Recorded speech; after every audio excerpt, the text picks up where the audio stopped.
কিছু সময়ের মধ্যেই যমুনা নদীর উপর নির্মিত রেল সেতুর আনুষ্ঠানিক উদ্বোধন হতে যাচ্ছে। এই উপলক্ষে সেতুর পূর্ব প্রান্তে আছেন আমাদের সহকর্মী ওয়ালিউল সাকিব। সেখানে সব অনুষ্ঠানের আয়োজন করেছে বাংলাদেশ রেলওয়ে। বিস্তারিত জানতে যুক্ত হচ্ছে তার সঙ্গে। সাকিব, ঠিক কতক্ষণ নাগাদ উদ্বোধনের আনুষ্ঠানিকতা শুরু হবে এবং আপনার কাছে আরো কি খবর আছে? যমুনা রেল সেতুর এই যে এখানে আমি অবস্থান করছি এবং আমরা দেখতেই পাচ্ছি যে এই রেল সেতুটি কিন্তু থেকে স্পষ্ট দেখা যাচ্ছে।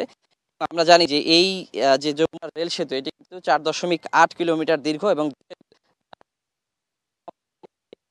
কিন্তু এই টাঙ্গাইল থেকে সিরাজগঞ্জের যে দূরত্ব এবং সময় সেটি কিন্তু অনেকাংশেই কমে আসবে। বিশেষ করে যে যমুনা সেতুটি, যে পূর্বের যমুনা সেতু, সেখানে যে আমরা জানি যে সেতুতে যে ফাটল ধরায় যে ট্রেনের গতি অনেক বেশি কমিয়ে আনতে, সেই কারণে আমরা জানি যে 20 কিলোমিটার গতিতে ট্রেন চলতো। তো সেক্ষেত্রে কিন্তু প্রায় 20 মিনিটের মতো এই এই পার থেকে ওপারে ট্রেন যেতে। সেক্ষেত্রে এই যে নতুন যমুনা রেল সেতু হয়েছে, একক রেল সেতু, এই সেতু দিয়ে ট্রেন পার হতে কিন্তু মাত্র 3 মিনিট সময় লাগবে এবং এখানে সর্বোচ্চ গতিসীমা 1 কিলোমিটার পর্যন্ত ট্রেন তুলতে পারবে। তবে এখন পর্যন্ত 90 কিলোমিটার গতিতে কিন্তু চলাচল করছে। যেমনটি আসলে শুরু হয় সেটি কিছুক্ষণের মধ্যে শুরু হবে। তবে এরপরেই কিন্তু আনুষ্ঠানিকভাবে যে সেতু দিয়ে রেল শুরু হবে। তবে যে শুধু এই আনুষ্ঠানিক উদ্বোধনের অপেক্ষায় কিন্তু ট্রেন এই রেল সেতুটি থেমে নেই। এখানে কিন্তু যে এর আগেই আমরা জানি যে আসলে এখান থেকে ট্রেন চলেছে।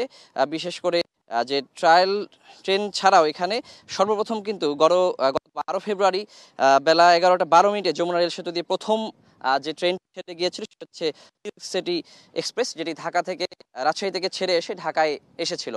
তো এই রেল সেতুটির গুরুত্ব কিন্তু আসলে যদিও এটা হচ্ছে ডাবল লাইন এই মুহূর্তে কিন্তু ডাবল ট্র্যাকের লাইন চালু হচ্ছে না। একটি কেবল ট্র্যাক রেল লাইন চালু হওয়ার কারণে আপাতত কিন্তু কিছুটা সুফল পাওয়া যাবে। তবে পূর্ণাঙ্গ সুফল পেতে হলে কিন্তু যে ডাবল ট্র্যাক রেল লাইন তৈরি করার, সেটি কিন্তু করতে হবে। তো রেল কর্তৃপক্ষ কিন্তু তাদেরকে জানিয়েছেন যে তারা শীঘ্রই নতুন প্রকল্প নিয়ে এই ডাবল ট্র্যাক রেল লাইনের কাজ তারা শুরু করবেন এবং যখন সেটি সম্পন্ন হয়ে যাবে তখনই কিন্তু যে সুফল সেটি পাওয়া যাবে। যে যাতায়াত কিংবা যোগাযোগের ক্ষেত্রেই এই ব্যাপারটি বেশ ভালো কাজে দিবে কিন্তু নয়, অর্থনৈতিকভাবে এবং বাণিজ্যিকভাবে কিন্তু বেশ ভূমিকা রাখবে এই রেল সেতু। এবং এই যে দুই প্রান্তের যে জনবসতি আছে, জনপদের জীবন কিন্তু আমূল যোগাযোগের সেটা একটি ভিন্ন মাত্রা হবে। তো সুজানা, এই ছিল আমার এখন পর্যন্ত এই যমুনা রেল সেতু